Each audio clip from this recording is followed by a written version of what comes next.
Hello and welcome back to Business with Smith Co. Today we're going to be talking about, well, the reasons why a company might expand, but not the defensive or psychological reasons. No, the offensive reasons. And now some of these also tend to, they also do border on defensive. Things such as protecting the central stock of supplies. So basically this is when a business takes over the supplier. So they see a supplier and they go, okay, you supply us with raw materials. Now that could be anything. That could be, let's say for this channel, let's say the editing software to make this video, or the recording software that's used to take the input from the microphones to, an actual file you can export and upload. The software there, let's say we go, okay, so I go, okay, now, I want to make sure that they never, rank up prices or, add a pricing feature, so I have to, find a new software or something like that. So instead, you take over the supplier, or you either take over the supplier or you ditch the supplier and instead enter the supplying market yourself. And what that means is that you then, not only do you become beneficial because you now have secured your supplier, but also, further than that, you've also succeeded in this ability. And this is where it becomes unoffensive. And this is the point, because what happens when a competitor comes along and says, okay, I want to use your service? And you go, no. No. You won't be using our service, no, because you're a competitor of ours. Now you can use, that person over there, they can use our service because we're not actually a competitor of them. They take the raw materials that we take, yes, but they take the raw materials and they produce it into a different product. That's the kind of thing you have there. So it's kind of defending yourself, but at this point, it reaches unoffensive because it's like, well, no, we're going to crush you. You try to use that to crush the competition by basically removing the competition, especially when you buy suppliers, removing the competition source of supply. And especially when the suppliers are, when you've got like a best option, or, there's a lot of legal things, a lot of agreements, and there's a lot of promotions or whatever the case may be you have here with that person. And all these sort of things where they're quite wrapped up with the supplier, especially, that it costs them a fortune. Even if they can find another supplier, it can cost them a fortune to move and do all these sort of things. Especially if you have like an agreement with the supplier, and maybe you've got a very good relationship with that supplier. Maybe you were really good with them. You always pay back your debt you owe them, or maybe even you trust them and you go to the supplier. We'll pay you before you even send the raw materials to us. You've got all these kind of ways, and maybe they give you a really good deal for bulk buying, and all sorts of things you have here, where you can have a fantastic relationship with a supplier, and then suddenly the supplier is bought out by another company, and you're like, ooh, what do I do now? Yeah, but there's also, this is kind of reverse thing, but then there's forward. And at this point, you see, you've got a different thing. And it's this. When you're forward, it means that, let's say I'm a supplier of videos, but I'm a supplier for videos that other channels can use. But now I decide, you know what?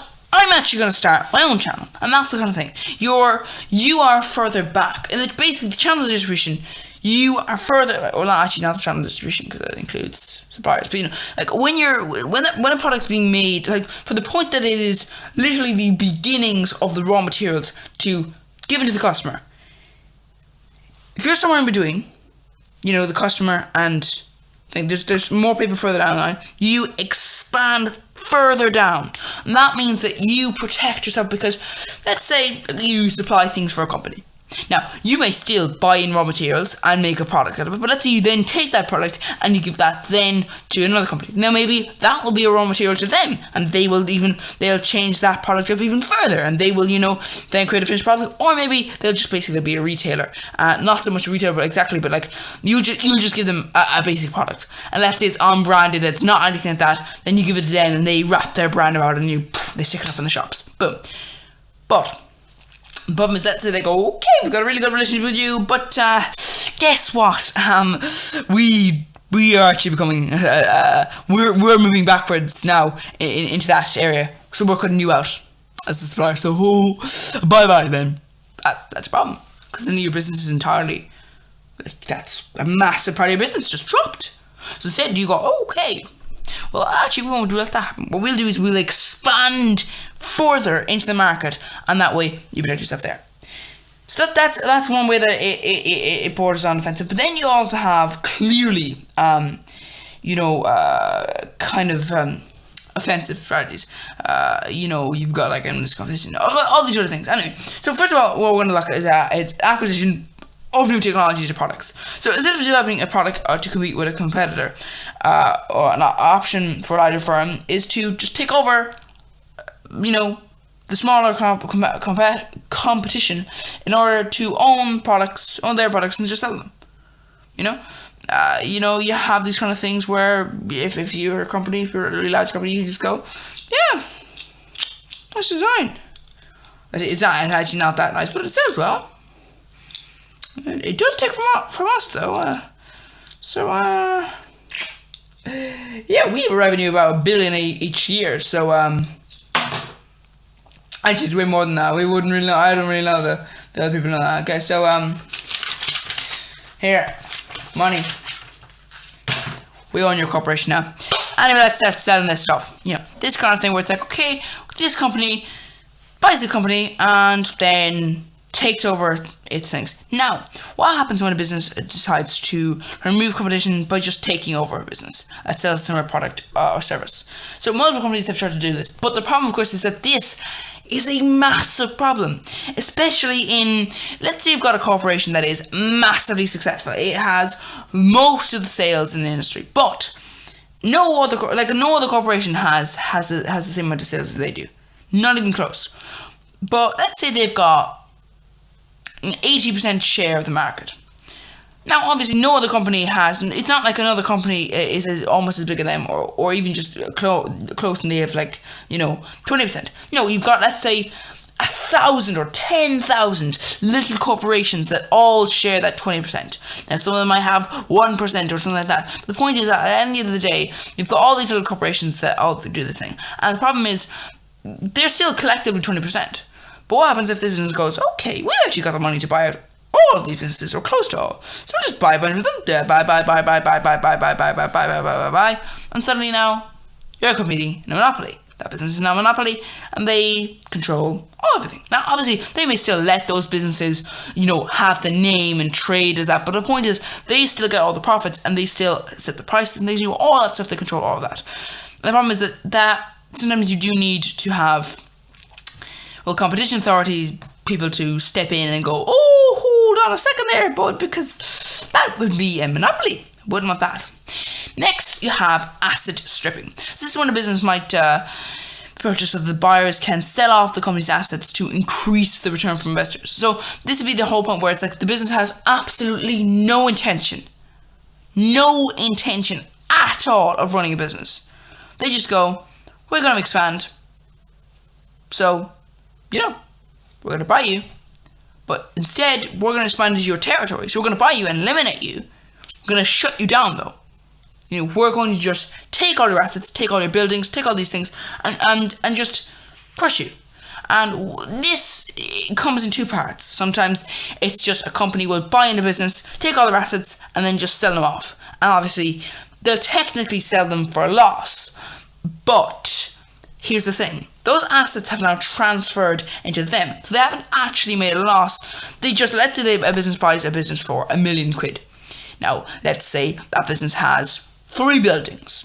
They take those 3 buildings and then they sell it off for 100,000. Now, that business now has to rent buildings. It has to find new suppliers. It has to do all these things because this business now owns all these different things, and they now have staff and all these things. And the point is, they've taken over this business and they sort of sold it off. But then you also have this sort of thing where you don't necessarily asset strip, you just sort of merge it together. But it's not merged like, oh, we agreed together as 2 business people to merge our corporation. It's literally, I buy your business and we just crush you as a business and just take all your assets and just submerge it in. And boom. All of your buildings, if you're a retailer, for example, boom. Our name will now be shown on the building. It won't be, oh, your business will operate and we'll own the business. It'll be just, we will remove you off the market, but we will take all your assets. Now, you also have entering new markets. So, for example, when you have these kind of things, when companies realize that, it's similar to, where you have the kind of situation where you go, okay, so we have to diversify. But this is where you don't necessarily need to diversify. And this will be where you not necessarily diversify, but you have similar markets. So if you have similar markets, or just where you have this kind of thing where if you go, where our product has fallen, or just in general, like we want to expand into this area. So this area, but we don't necessarily want to. Sometimes it'll just mean the business will expand, but other times it's like, well, no, we don't want to actually have our name on it because that'd be hard to do. We're known in our industry. If we release a product in this industry, boom, guess what? Even if people are like, I actually don't want this product now. I bought it because it came from those people and they know how to do things, but it's actually not that good. Look at it, the quality. It's clearly just cheaping out for profits. But the point is, you as long as that person doesn't return the item, then you still make a lot of money. Now, obviously, you might make as much money, but if you cheapen out and you increase profit levels, then actually, in some cases, you can still make a good deal of money. But what happens when you want to go, okay, well, no, we want to go into another market, but obviously this market would be hard to build up with our name because we're in this market. We're not in this market, but we're not in that market. So what we'll do is, instead of just actually setting up our own platform or setting up our own retail store or whatever the case may be, what we'll do is just buy something. Buy a big thing, or maybe even just a small thing that has a big enough, user base, and we'll just go, okay, we'll buy that, and there we go. Now we own a company that operates in that market. There's no need to build anything. There's no stress involved. Will it succeed? Will it not? It's literally, we bought it. You bought a company that works in the market. Boom. You now have a company that operates in the market. Boom. You already have a company which, is profitable. And obviously, you might save money if you just went into that market and just built it up yourself. But there's no risk because it's a company that's successful, and as long as you're not a company which kind of might damage the user base. Like, let's say I'm someone who uses the service all the time, and then I hear, oh, this company just bought them. Well, actually, I don't like that company though. I like this one, but I don't like the company that now is their parent company. So you know what? I'm just not gonna use the service anymore. And there's that. If you are someone who's buying a business, do be aware sometimes customers might go, well, no, I was using the service because they were them, but you now understand, I don't like you. And this is a specific company, I'll call them Nile. They're not known for being very worker friendly. They're not known for being the nicest company. So if they were to buy a business that you bought from, because you thought, well, these people don't abuse their workers, they don't do anything like that. No, they're not bad at all. They don't, try and make workers miserable and just strip to make the most amount of profits. No, they don't do that at all. Okay, I'll use this service. And maybe it's slightly more expensive, or maybe it's the same price. That's great, But then you hear, oh, Niall have bought this business out. Well, I was using this business because I didn't want to use now. So I'm going to stop now.